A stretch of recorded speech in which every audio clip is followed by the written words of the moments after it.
Hello again. I know it seems like it's been a while, and I guess I'm sorry. I haven't been drinking enough, so I will try to make it up to you folks in the coming days and weeks. In any case, we're still here in the beginning of spring. It's beautiful out after a pretty rough week in terms of weather, and so I'm going to take advantage of this to do this outside.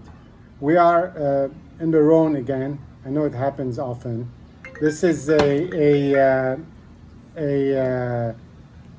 wine by our friends at Rostaing, Domaine Rostaing, whom, as you know, Hani and I and the rest of the gang like a lot, especially since we've been visiting with them and talking to them on a regular basis.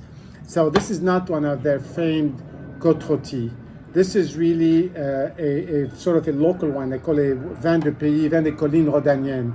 So it's from the Rhône hills, basically. That's what that means. It's right outside of Côte Rôtie, so they cannot use the appellation.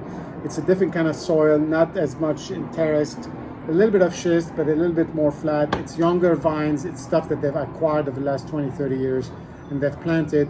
And to us, we joke about it. This is a really great Syrah to buy, so you can drink while you're waiting for the Côte Rôties to mature.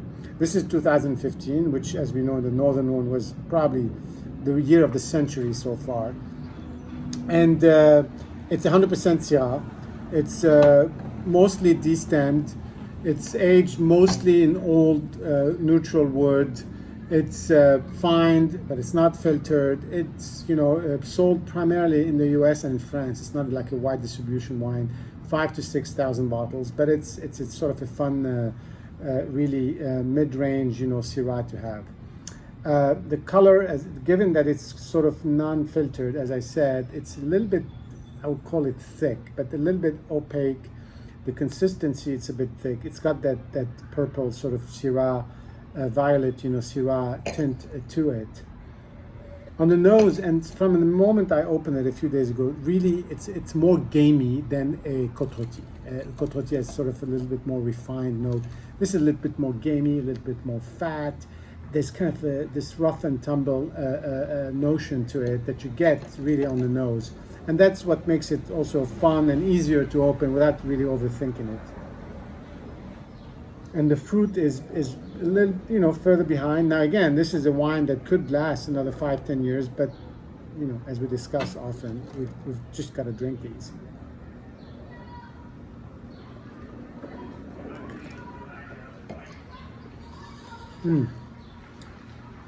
On the palate, you get to the Northern Rhône pepper, which is really emblematic of the really sort of core Syrah from the region, the Saint-Joseph, the Crozes-Hermitage, these wines, from the pays, the vin de pays, and so that's kind of the force of the peppery Syrah, which is not necessarily toned down by the refinement of how the wine is treated in the Côte Rôties with the élevage, with the aging, with the storage, all that kind of stuff. So, and again, it's much more direct from that point of view.